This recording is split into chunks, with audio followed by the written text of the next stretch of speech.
Trascon Interstellar Academy smelled like ozone and disinfectant, a sterile bouquet that reminded Nate Foster uncomfortably of hospitals.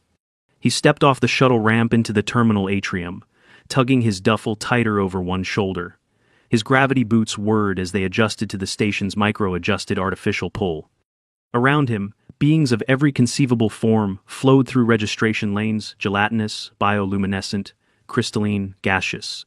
No one else had to calibrate their breathing mask 3 times in 30 steps.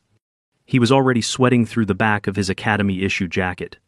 Nate's creature, listed on the paperwork as a certified Terran Comfort Companion, was curled inside its containment capsule. It was the size of a large melon when it was dormant, dark-furred, and entirely non-threatening. It hadn't made a sound since they left Earth orbit. It rarely did. The intake officer, some sort of spindly-boned Ericthan with translucent fins for ears, narrowed 4 eyes at the Comfort Animal's classification tag. "This unit does not recognize genus," it chirped. "It's a rescue," Nate said. "Registered under Terran Medical Code 6E2, Trauma Mitigation Protocol. You can scan the implant." After a pause, the officer waved a reader wand across the capsule. It beeped. "Authorization confirmed. Proceed." They never asked what trauma. Nate was quietly thankful for that. The orientation week was mostly a blur of lectures, sleep deprivation, and nausea. Everything on the station was too bright, too fast, too loud. Nate's lungs ached by mid-afternoon most days, thanks to the subtle difference in oxygen ratios. The station tried to accommodate all atmospheres, but humans, being stubbornly analog, weren't as flexible as vaporous or mineral-based cadets. Socially, things were worse. Every group had its own clade, language node, or hive frequency. Nate, with his twitchy smile and clumsy limbs, didn't fit any. His jokes didn't land. His sarcasm confused the neural-linked translator systems. During the lunch cycle, a glimmer-scaled being from the Venari cluster had pointed at him with a feeding tentacle and asked, "Why do you wrinkle your face like that?" "It's a smile." "Oh, I thought it was a warning." He stopped trying after that. Classes were even more brutal. In their first 0G navigation drill, Nate lost control of his suit thrusters and spun slowly into a wall. The instructor, a bulbous-eyed Crixin named Ilvar, watched with mild disappointment as 2 others dragged him out of the bulkhead magnets. Cadet Foster, Earth's gravitational dependency does not excuse poor spatial awareness. The snickering came from behind him, always behind. He recognized the trio without turning. Sereth, Kedge, and Kolvar, all Crixon, all 3rd year. They lingered around drills they weren't assigned to. No one stopped them. The instructors claimed it encouraged mentorship. Nate was not feeling mentored. "You fall like a dropped protein sack," Kolvar muttered once as they passed him in the corridor. "Even your bones are soft." Nate didn't respond. He just kept walking. It wasn't until mid-term drills that the tension snapped. Their instructor explained the parameters of the 0G survival simulation. Each cadet would be sealed in an isolated module with minimal oxygen and limited heat. The objective: locate a hidden repair station, initiate a beacon, and conserve life support until retrieval.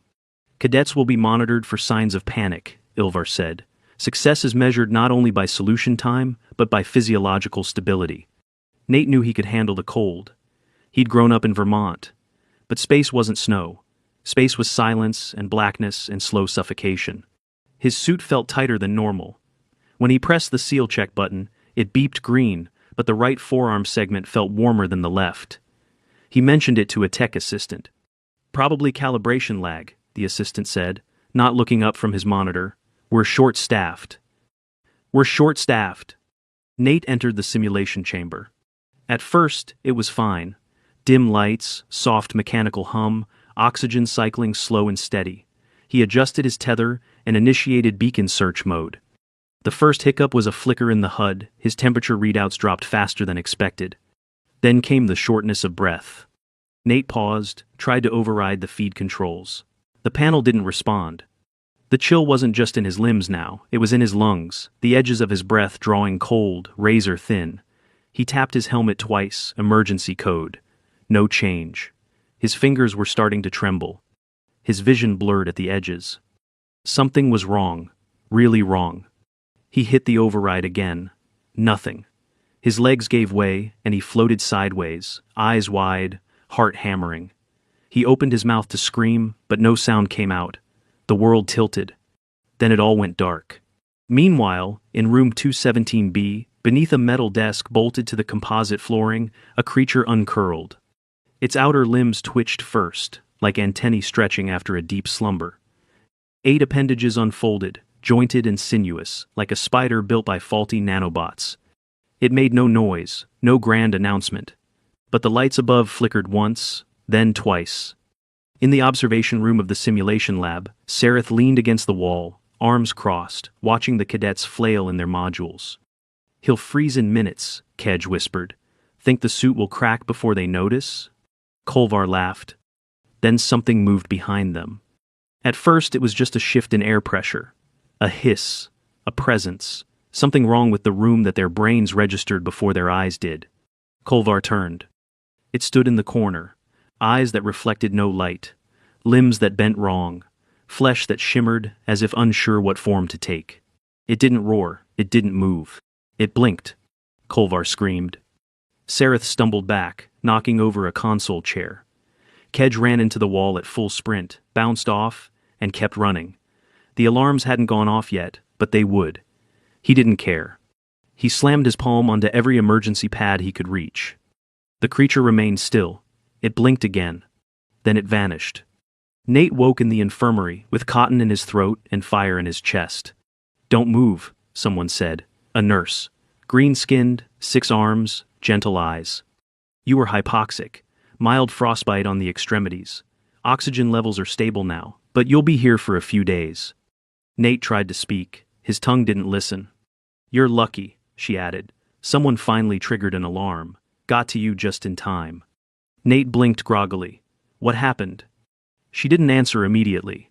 Instead, she adjusted his IV, then looked toward the corner of the room. "Your companion arrived shortly after, curled up under the bed." Nate glanced weakly over. There it was, curled like always, unmoving, quiet. The nurse leaned closer, lowering her voice. "They said your pet blinked at them, and they ran. Fast." Nate squinted. "It blinked?" "That's what they said." He tried to laugh. It came out as a cough. The nurse gently placed an oxygen mask over his face. "Rest. You'll be sore for a while. No more drills until your levels normalize." As she left the room, Nate turned his head slowly toward the creature. Its eyes were closed. A faint whistling snore like a broken tea kettle rose from its chest. Nate murmured through the mask, "Thanks, buddy." The creature flicked its tail once, then went back to sleep. Cadet Nate Foster didn't step back into the corridors of Trascon Interstellar Academy for 4 days. The infirmary nurses had insisted on full oxygen resaturation therapy, daily thermal circulation scans, and supervised remobility tests. Even the Academy's notoriously impatient medical administrator, a leathery Harnaxian with the bedside manner of a broken datapad, grudgingly signed off only after Nate proved he could walk a full corridor length without needing to sit down. His fingers still tingled from time to time. Cold took longer to leave the bones than it did the skin. The morning he was discharged, the nurse from before a gentle-voiced Bellari named Felith tugged a thermal wrap tighter around his neck. "You'll feel colder for a while," she said, looping it twice. "Your nerve endings are still playing catch-up. Just don't rush things." Nate nodded, too exhausted to argue. His comfort animal, still just the creature, in his own mind ambled behind him on tiny limbs, unhurried. It hadn't made a sound since the infirmary. Occasionally, it paused to sniff wall outlets or stare at light fixtures. It didn't blink. Nate didn't ask why. Back at his dorm, nothing had moved. The air smelled faintly of ozone and peppermint. A datapad lay on his bed, blinking red. An official summons.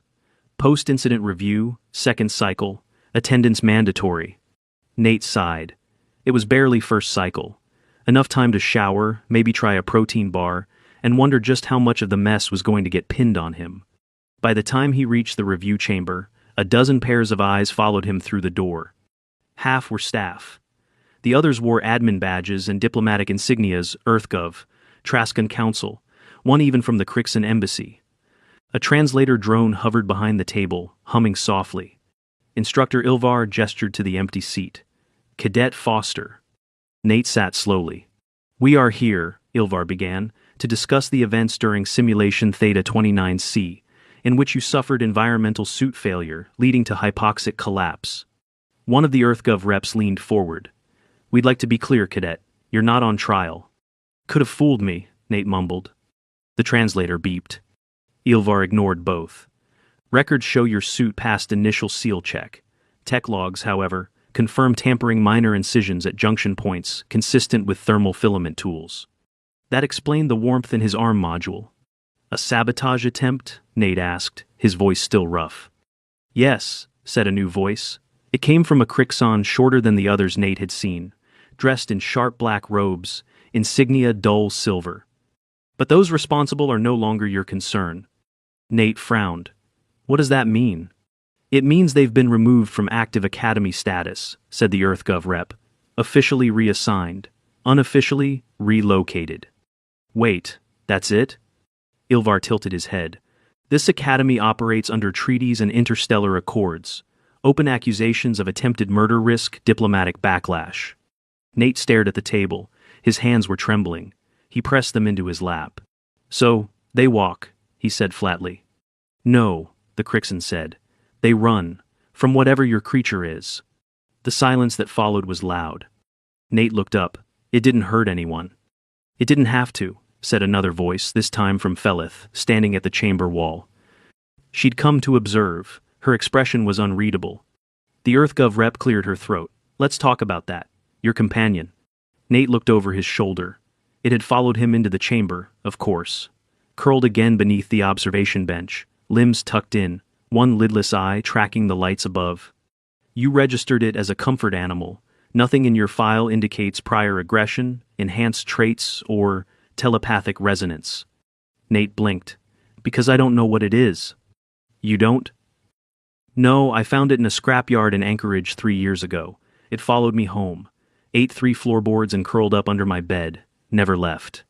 So, I applied for certification after therapy recommended emotional support. No red flags on the registry database. The Crixon watched him with interest. You're saying it just appeared? It prefers dark corners and warm laundry. It hates processed soy and the scent of oranges. I don't know what it is, but it's never hurt me. Ilvar tapped the table. That matches footage. The creature exited your dorm 10 minutes into the simulation failure, entered the observation deck without triggering motion sensors, and remained completely still during the incident. Except for blinking, Nate said dryly. Ilvar inclined his head. Yes, except for blinking. The room remained quiet for another long minute. Then, the EarthGov rep stood. For now, Cadet Foster, you're to resume academic activity under restricted schedule. No drills, no simulations, medical supervision for all activities. And the creature? We're working with Terran xenologists to understand it better. But since it's bonded to you, and it shows no hostility unless provoked, it stays. Nate exhaled. Half relief, half uncertainty. Am I dismissed? Ilvar nodded. Nate stood, legs slightly shaky. As he passed the bench, the creature unfolded just enough to pad after him. The Crixen diplomat stepped aside without a word. In the corridor outside, Nate leaned against the wall and closed his eyes. He was alive, the saboteurs were gone, but the whispers were already spreading. As he made his way to the dorm sector, he heard snippets from passing cadets. That's the one human from Earth. His pets saw into their minds, made them flee. I heard it doesn't sleep, just watches. Nate's shoulders hunched tighter. At his door, the creature slipped in ahead of him. It curled again, under the desk. Nate sat heavily on his bed and stared. He hesitated, then leaned forward. Did you know, he asked softly, back in the chamber, did you know I was dying? The creature's eyes flicked open. It stared back. No growl, no movement, no sound. Why'd you wait? He whispered. No response. It just blinked once, slowly. Nate leaned back, wrapping his arms around himself. Next time, he said, maybe do more than blink. The creature gave a small, involuntary sneeze.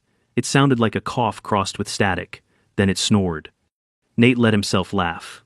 Quiet, exhausted. It wasn't over. Not by a long shot. But Whatever it was, whatever that thing was, under his desk, it was on his side. By the second week after the incident, Nate Foster could feel the change in gravity long before the calibration text confirmed it. Not the artificial pull of the station, he'd finally adapted to that, but the social kind. The magnetic shift of perception. Wherever he walked, paths cleared a little faster. Conversations paused a little longer. Entire clusters of cadets pretended to study wall panels when he passed by. He was used to being noticed. The wrong kind of noticed. Clumsy, sweaty, breathless in drills. But this was different. They weren't mocking him anymore. They were avoiding him. All because of what didn't happen. Because 3 cadets ran screaming from a creature that never touched them. He didn't correct the rumors. It wouldn't have mattered. The whispers mutated hourly. It can stretch through vents without making a sound. It mimics voices. One of them heard his own mother calling him right before it appeared. Crixin neuro patterns shorted for hours. Someone said it eats memories. Nate sat quietly through xenobiology lectures, attended required ethics labs, ate his protein bars in the corner of the mess hall, where no one else dared sit. The creature stayed beside his feet or under the bench, always quiet, always watching. When he dropped a utensil once, it caught it mid-fall. No one commented. A Wathi cadet near the serving line fainted. During recovery drills, the instructors gave him a pass on practical components. No one said it out loud, but they didn't want him in the simulation chambers again. Too many questions. Too few answers. Then, one afternoon, a message blinked onto his personal terminal. Cadet Foster, report to Interstellar Cultures Classroom 4 Amperes. Lecture reassignment. He frowned. He wasn't enrolled in that course. Still, orders were orders. When he stepped into the lecture hall, it was nearly empty. 4 students, 2 staff, no instructor, and 1 empty chair in the center, surrounded by hollow panels. Foster, someone called. A familiar voice, Instructor Kelm, from his ethics module. Rigid posture, mechanical leg, a stern tone that could flatten even the more boisterous species. We're conducting a cultural tolerance simulation. You're being reassigned as the subject variable. Sit. That didn't sound ominous at all. Nate sat. The hollow panels flickered on. Scenarios appeared. First contact negotiations, interspecies misunderstandings, diplomatic etiquette for species with memory-sharing skin. You're not expected to solve these, Kelm said. Just react. The others will interpret your responses. Begin. The first simulation loaded. A Trascon ambassador offered Nate a luminescent fruit, which promptly disintegrated into vapor upon touch. The expected response was, apology. Nate blinked at the panel. I didn't mean to offend. Do you have napkins for the cloud? Kelm grunted. Second simulation. A hive-minded delegation misread his silence as dominance assertion. Not dominance, Nate said quickly. Just confusion. I'm confused a lot. It's normal. Third. A diplomatic gift-giving faux pas, where his creature, now oddly included in the virtual render, blinked at a dignitary, triggering mass panic. Nate stared at the projection. Seriously? We're doing that now? The class chuckled nervously. He finished the module. As he stood, one of the students approached a short copper-scaled Avexi with large black eyes. Your creature, she said quietly. Does it know things? Nate hesitated. What kind of things? I dreamed of it, she whispered. Before I ever saw it. I think it was waiting for something. He didn't know what to say to that. That night, Nate sat in his dorm with the lights low. The creature rested beneath the desk as always, but something in its posture had changed, looser, but watching. Less curled. Limbs closer to ready. Do you remember Anchorage? He asked. The junkyard. I thought you were a raccoon at first. No response. You chewed through 2 walls and digested a metal lamp. Still, nothing. Nate leaned forward. Why do you stay? The creature's head tilted slightly, one eye blinking twice. And then, slowly, it dragged itself out from under the desk. It stretched, fully, limbs unfolding. Not violently, just expansively. Nate's breath caught. It was taller than it should have been, wider. Its surface shimmered in patches, like skin trying on a dozen textures at once. It moved with smooth confidence, placing itself between Nate and the door. Then it tapped the air. No, it tapped a point in the air. A shimmer appeared, a translucent globe. Data lines, location threads. A map? Nate stood, slowly approaching. The globe pulsed at his proximity. Earth. Trascon Station. One blinking red marker, far from both. What is this? The creature tapped again. The marker zoomed in. The name appeared in Terran alphabet. Varellin Deep Orbit Research Lab. He looked down at it. You want to go there? No movement. Just a low hum, like a purr and a modem tone fused. I'm not cleared to leave the station. The hum increased. The globe dimmed, faded. The creature returned to its place under the desk, curled again, but it left a trail of warm air, like a recent fire. Nate didn't sleep well. The next day, he found himself pulled aside after class by instructor Ilvar. Foster, a word. They walked through the observation wing quiet since the simulation had been shut down. Ilvar paused by a console. You are aware, he said without emotion, that the creature remains unclassified. Nate nodded. Ilvar turned to face him. You are also aware that certain factions believe it is weaponized. I'm not a weapon. No, but Earth has long traditions of misdirection. The Trascan Council suspects the creature was allowed into the Academy as insurance. That thought had occurred to Nate more than once. Ilvar continued. There is discussion of reassignment. Remote research station, quieter, fewer witnesses. Nate felt the cold again, not in the room, but deep inside his chest. I didn't ask for this, he said. I believe you. Then tell them. Don't move me like I'm a security risk. Ilvar's eyes narrowed. The creature isn't normal. It has no heartbeat, no thermal signature when dormant, and it walked past 11 biometric security fields without notice. I know. Silence. Ilvar tapped the console once. You are still a cadet. But understand this, Foster. Fear bends policy faster than diplomacy. Choose your next actions carefully. Later that evening, as Nate returned to his dorm, he noticed a small packet slipped under his door. No name, no markings. Inside, a keycard and a single line of text. If it moves again, follow it. We'll be watching. He looked down at the creature, still curled, still silent. But something in its position suggested alertness. Nate swallowed hard. Just blink once, he whispered, if this is going to get worse before it gets better. The creature blinked. 3 days passed before the creature moved again. Not just stirred, but moved deliberately. Nate had almost convinced himself it had changed its mind, that whatever instinct or data had urged it to project that map had passed, like a forgotten dream. He'd returned to classes, kept his head down, finished assignments, and avoided questions. The campus had quieted since the post-incident panic, though the distance between him and the rest of the cadets had solidified. He wasn't ostracized anymore. He was quarantined. Not officially, but space had a way of enforcing its own protocols. Then, on the third night, he felt it. Not a sound, not a visual cue, just a presence behind him, like air pressure shifting in an unsealed room. The creature was standing. All 8 limbs extended, eyes glowing faintly. It didn't look at him. Instead, it pointed one limb toward the door, then stepped through it without waiting. Nate stared. Then he moved. He grabbed the datapad, slipped on his boots, and stuffed the keycard into his pocket. He didn't ask where they were going. The creature didn't speak, but it walked slowly enough that he could keep up. Down 3 decks, through maintenance hatches, past blinking hazard panels and sealed-off junctions. It moved with absolute certainty, like it had known the route for years. Nate followed in silence, heart hammering, limbs still weak from his recent recovery. They arrived at a rarely used docking sub-bay, long since decommissioned for cadet use. It took him a second to recognize it as part of the original freight ring from the station's early orbital construction phase. The creature stopped in front of a sealed bulkhead, then turned to face him. Nate hesitated. You want me to open it? A blink. He pulled out the keycard, slid it into the panel. Access granted.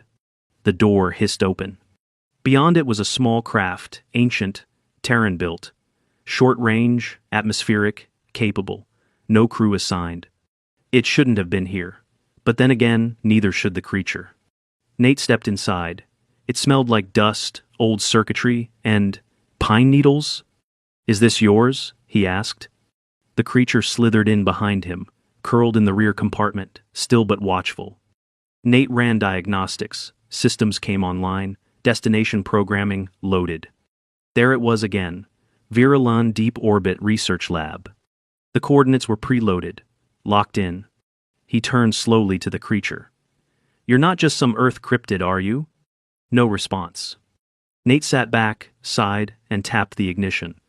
The ship detached without incident. No alerts, no alarms. He didn't know how. But by the time Station Control realized the launch had happened, he'd be long past the nearest relay zone.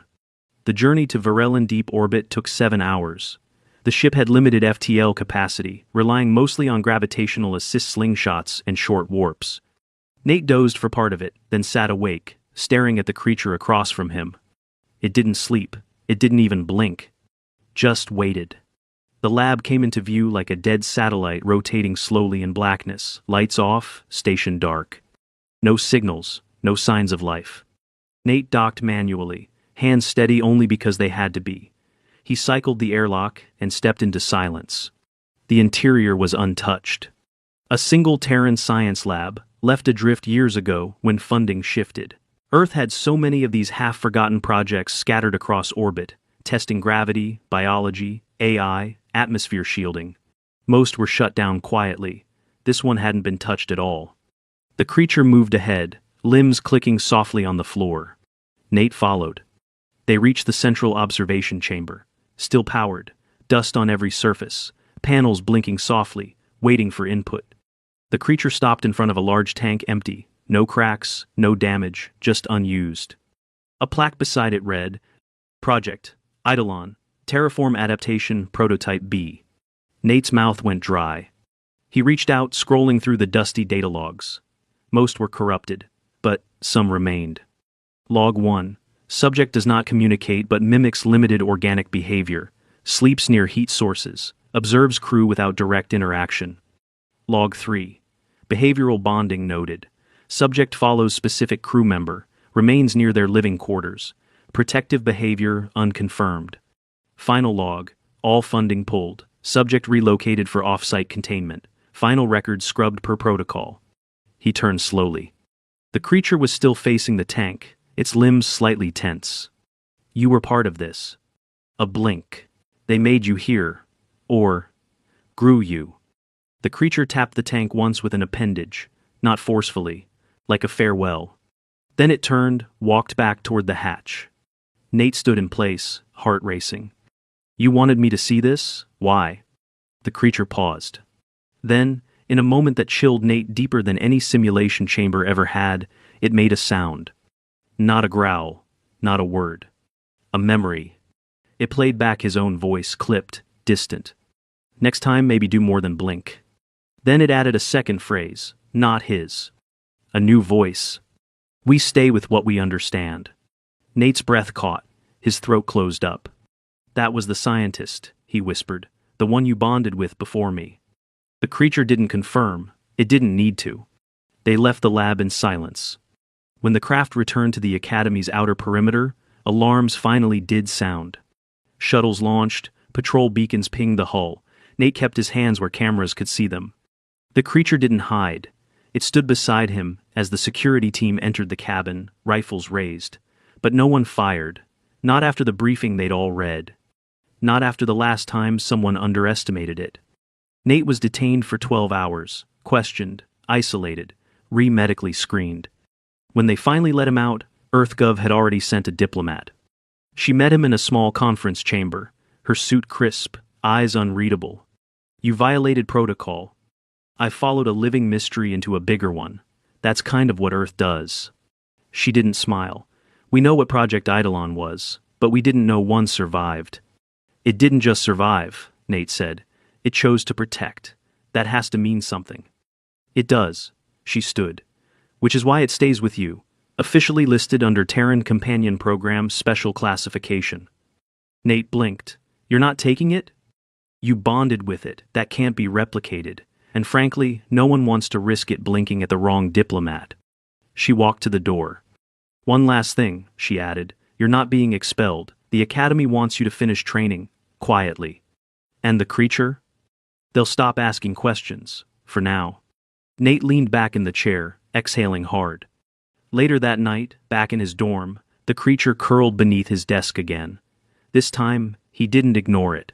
He reached down, gently scratched the top of its oddly warm head. "I get it now," he said softly. "You're not a weapon, you're a mirror." It blinked once, twice. Then gave that wheezing, tea kettle snore. For the first time since arriving at Trascon, Nate slept without waking up once. And no one ever tried to hurt him again.